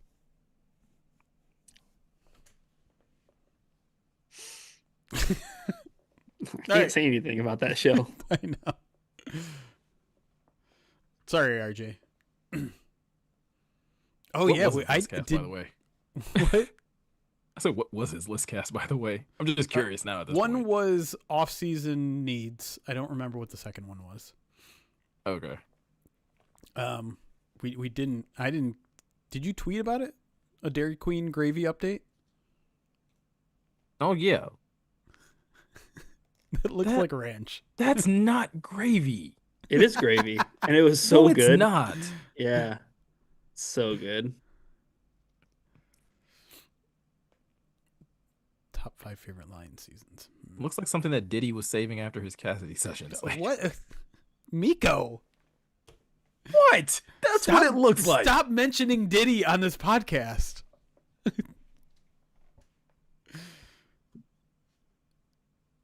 I'm Segment ruining that two. gravy Segment two. I'm ruining that gravy for Ryan. You You can't. should not be consuming that. Don't worry. I've been eating this gravy for 20 years. I'm still standing. I'm still standing. Yeah. Now What are you we gonna talk about? Am I gonna have to mute Segment two. the word Diddy in chat? Yes. Please. Jason, it may be the same bucket of gravy from 20 years ago. See? I believe that for sure. All right, we're going to segment 2. I want to watch the Steelers since they're the next Lions opponent, and that game just kicked off. So let's talk about officiating. Let's talk about the path to the playoffs, and then let's go home. And talk about the draft. Got it. No! Season's not over. But do you I'm want ready. it to be? Until the Bears say it I'm is. starting to want it to be. Brian! You did this. This is your fault.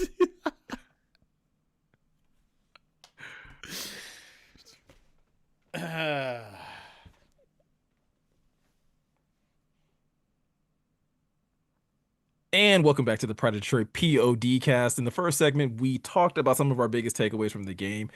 Guys, looking forward, the Lions are in a must-win situation down the stretch of this, the stretch of the rest of this season. But before we get into that, let's talk about one other aspect of this game that isn't the most fun to talk about, especially when there are clearly things that the team didn't do right to be able to win the game.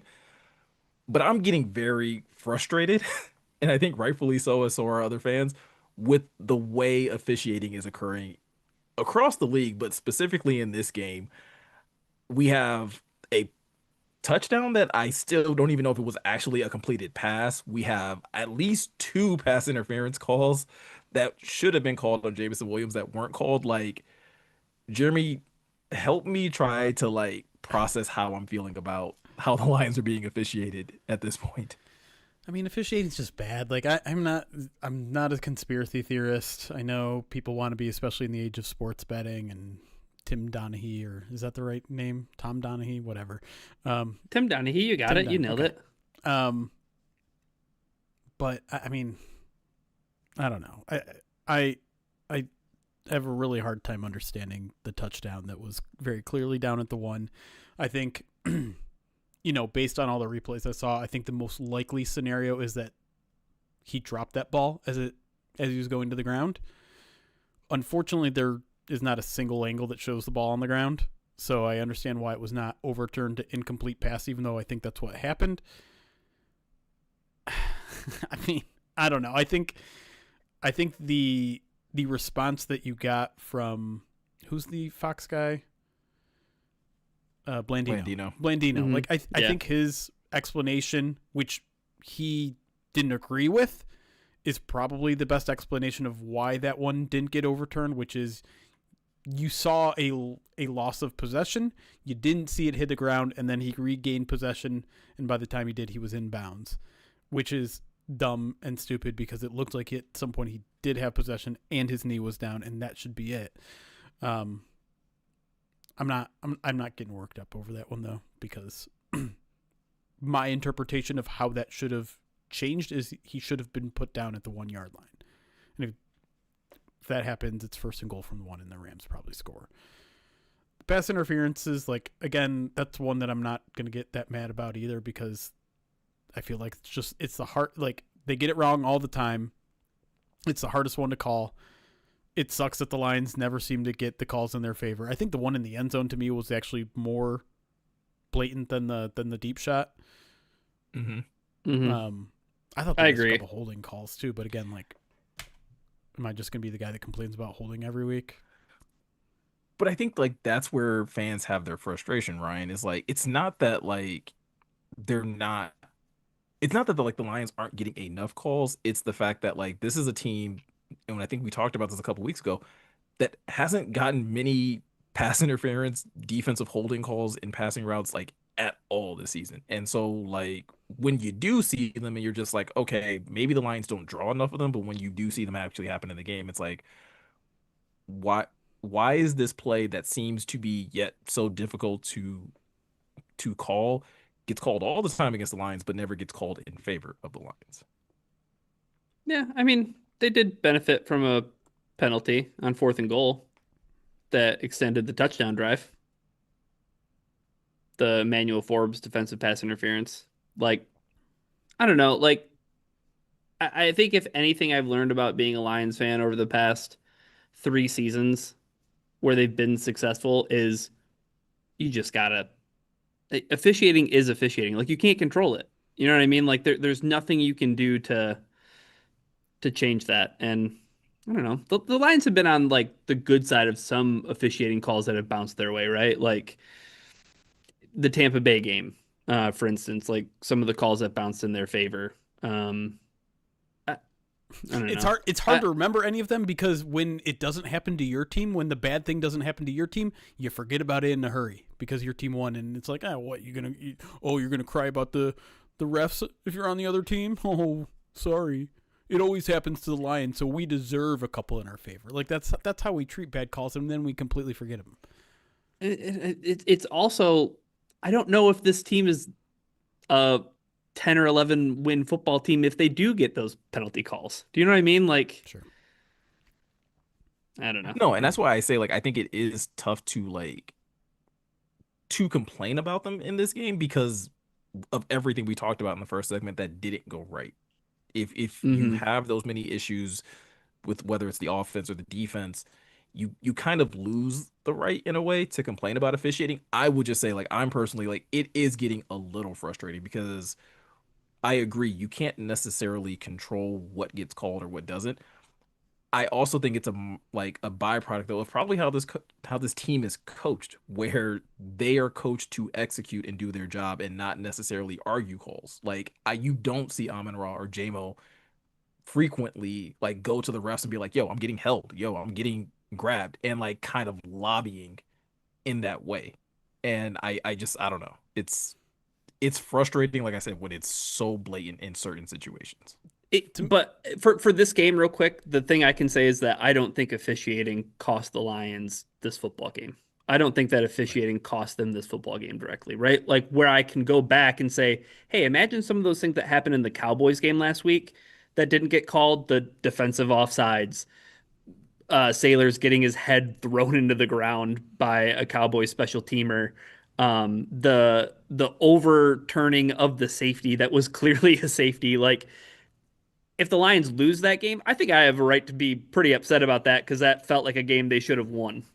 Right? Right. This is a game where it Sure. didn't feel like with the way that they played in the second half. I don't think that the officiating was the thing that swung this in the Rams' favor. Yeah. I mean, the Thanksgiving timeout false start thing, like that's one that maybe you could complain about a little bit more because it legitimately cost the team at least 4 points there. Um, Sure. I think the part that is growing increasingly frustrating to me is review, because that's supposed to be there to fix things. Like I understand you're going to have holding calls that are missed, you're going to have pass interference calls that are missed. It's just the nature of the game. Those things aren't reviewable. They're subjective. But when review is not getting things right, or something isn't reviewable, or that's when I think people are legitimately warranted in their complaints. So that's why I think people are so mad at the touchdown, right? Because that was something you had time to sit there and review, and you still came up with what 90% of people are watching are like, that doesn't make any sense. And the 10% that aren't our Rams fans. Right. The And fact even that those fans are more so saying, like, are like kind of wiping their brow, being like, "Whew, okay."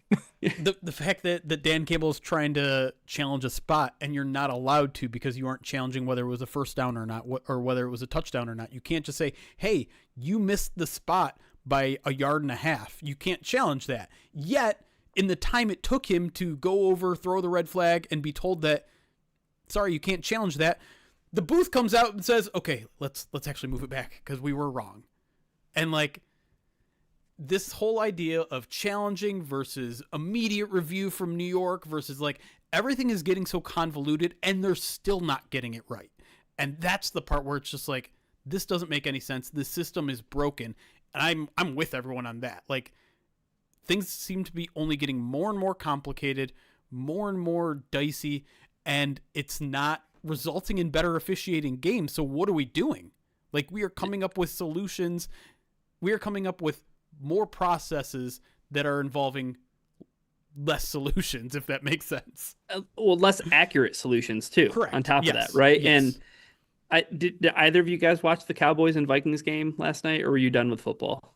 A little bit. I was done with football. So on that, like they're on their penultimate drive, I should say, the Cowboys had a pass that got ruled a first down, but wasn't a first down, and like they clearly could see that like on replay.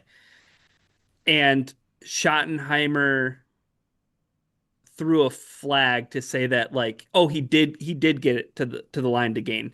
And they mentioned like on the broadcast, oh, couldn't they just like expedite review this and not take the whole time that it takes to do like an actual review? And clearly he didn't make the line to gain. And the rules announcer said something along the lines of, well, they wouldn't want to show up the coach in that spot. I'm like, who cares about showing up the coach? Like, they're totally wrong. Like, yeah, it should be an expedited review because review exists to make the game more watchable, make the product more watchable. If it's counterintuitive, if it's taking more time and we aren't getting as accurate results, I agree, Jeremy. That's where fans have every right to be upset and peeved for sure.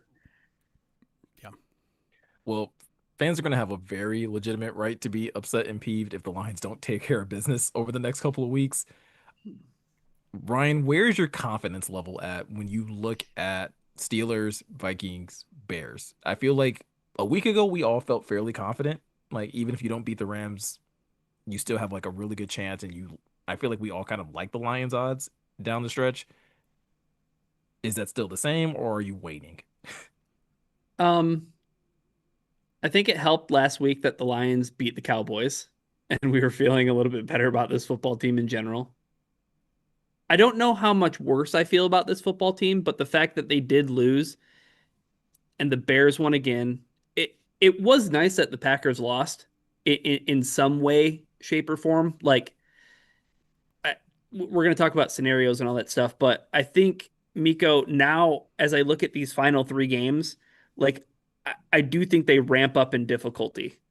I do view the Steelers as a game where I think the Lions will come out. It is literally, quote unquote, a must-win football game for this football team to have a legitimate shot.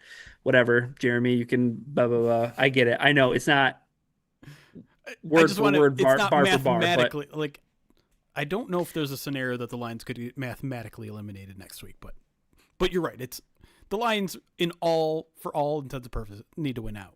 So everything is a must win. Like just to highlight an article published by Jeremy Reisman at 7:58 p.m. last night. Wow, you're pulling my receipts. How dare you? Detroit Lions margin for error is gone. So I don't know. I think it's a must win.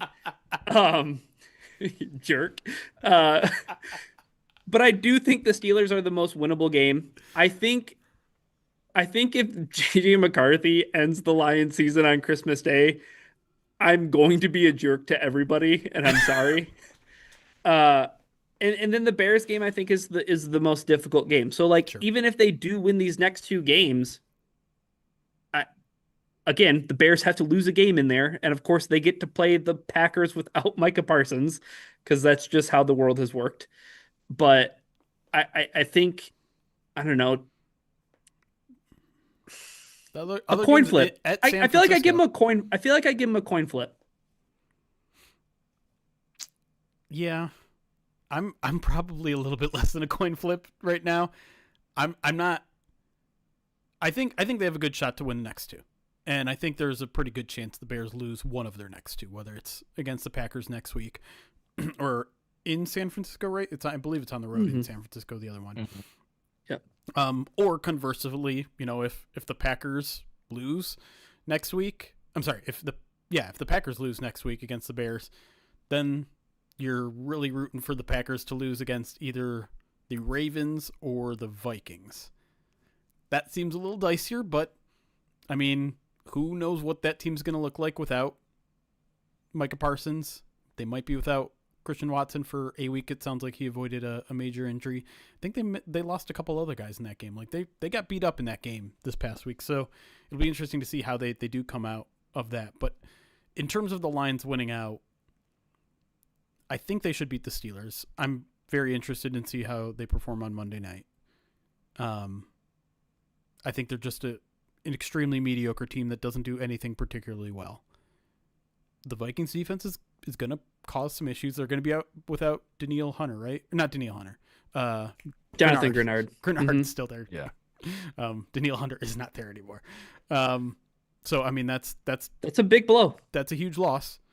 That's going to work in the Lions' favor because again, like the one thing the Lions still haven't proven they can do is beat a team with a really, really good defense. That said, they've played offense pretty well against some good defenses in the past month. And so that's given me a little bit more confidence that they can win that game. If I had to like do percentages, I think I'd give them like let's say 80% chance to beat the Steelers next week. Probably bring it down to about 70 for the Vikings. And then I think it's like a 50-50 toss-up against the Bears and maybe even like closer to 40% because I just think the Bears are playing some really good football. They're playing really confident. That Bears crowd is going to be oh God, I almost said it. I'm just unbearable. I didn't mean to. I'm sorry. I walked into it. And listen, we just saw this Lions defense get dominated by a really good running attack. And I'm kind of afraid the Bears are capable of that too. Now, are they able to hit on the passing game off the running game like Matthew Stafford can? No. But I'm nervous about that one. And so, multiply all those percentages together and what do you get? Probably like a 35% chance of winning out. I will say the one thing to monitor about the Bears, Romo Dunze and his foot, they're talking about shutting him down, trying to manage that. That's a big loss for them. Odunze is a big time player. The Cleveland Browns are awful. They're terrible. Shedeur Sanders does not belong on an NFL football field. True. I'm so upset with their showing. Like Myles Garrett is the only person worth a damn on the Cleveland Browns, as far as I'm concerned. But like, I don't know, Miko. I want to know. I was thinking about this on the ride home last night. Like, who do you want to win in that game next week? The Bears or the Packers? I feel like at this point, I think I'd rather the Bears win. In all honesty, because I just feel like the Packers have with the Micah Parsons injury and some of the other injuries they sustained last night, I do think the Packers have a chance of possibly just falling apart and not looking as good down the stretch. I think that Ravens team is still going to have a lot to play for, so you potentially get a very motivated Baltimore Ravens offense, and with no Micah Parsons, it's a tough ask, right, to be able to contain that team. And then basically just tell me whether or not you're playing JJ McCarthy or 9, and then I'll tell you how that game goes. Yeah. It does create kind of this razor's edge, Jeremy. Like if the Bears win next week, you need the Bears to lose the following week to give yourself a chance in week 18, or you're counting on that Packers collapse. It feels like though that the Bears beating the Packers almost creates like more cushion. Do you know what I mean? Like even though you need the Bears to lose a game, You absolutely have to have them lose a game unless the Packers fall apart. And like Right. just the Bears beating the Packers creates a tunnel. It creates a tunnel. No. No. No. No, no, no, no. You know the tunnel I'm looking for? I'm a I'm gambling man. Leave me alone. I'm looking for the tunnel of the Bears losing their next two. That way the Lions can drop a game to the Vikings and still get in. Like that's what I'm hoping for, is that the Bears lose to the Packers, the Bears lose to the 49ers, and that way the Lions can go 1-1 over the next two, and that week 18 game still matters. That's the cushion I'm looking for. I'm not looking for extra outs to jump the Packers, because I don't think the Packers are going to lose to the Ravens. I don't think the Packers are going to lose to the Vikings. Just lose, baby Bears. Just lose. I mean, but I think I don't know if you're talking about being concerned about playing the Bears in Week 18. Like I think that almost kind of speaks to the likelihood. Like I don't think you think the Bears are really going to drop those next couple of games. I don't think you think the Bears are going to drop a game to the Packers. I don't. No, I think the Packers. I do think they drop I a game think to the Packers Pack and the to the 49ers are 49ers. both. Yeah, I think the Packers and the 49ers are better than the Lions right now. So I think they have a better shot of beating them than we do. That's okay. That's fair. I just don't know. I look at this. I look at these next three games, and I am uncharacteristically like optimistic. Like I'm right there with you, Jeremy, where it's like 80% chance for them to beat the Steelers. I'm probably like 75% on beating the Vikings. And I don't know. I think if it's coming down to week 18, I will always push all chips to the middle of the table on Dan Campbell to have this team ready. Like no matter what, no matter how good the Bears may be looking right now, I just think Dan has an opportunity and a way of motivating this team to let them know, like, hey, like everybody sack up. Like everybody put your nuts on the table. Like we're going all in on beating this team. And I think that's when you'll see the Lions shift into another gear. Granted, I think you probably need to see that this week against the Steelers. Like everything needs to start to make that shift where again, not talking about playing reckless football, not talking about not being disciplined, but like play like these games matter because they do. That's fair. I'll say that ESPN Analytics says the Bears' best chance to win a game over the next three games is against the Packers this week, and it's a 41.3% chance. They have worse odds against San Francisco, and the Lions is a 59.7 to 40% split for week 18, according to ESPN Analytics. Right. So they're losing out, baby. Here we go. Do you so I feel like a couple weeks ago like we or someone on this podcast said that like that the Lions matched up very well against the Bears. Jeremy, I want to say that was you. I think it was It Jeremy. sounds like it sounds like something you would say. Well, What's changed? Probably is it just the run game? It was probably the Eagles game, the Bears Eagles game. Assuming I said it before that.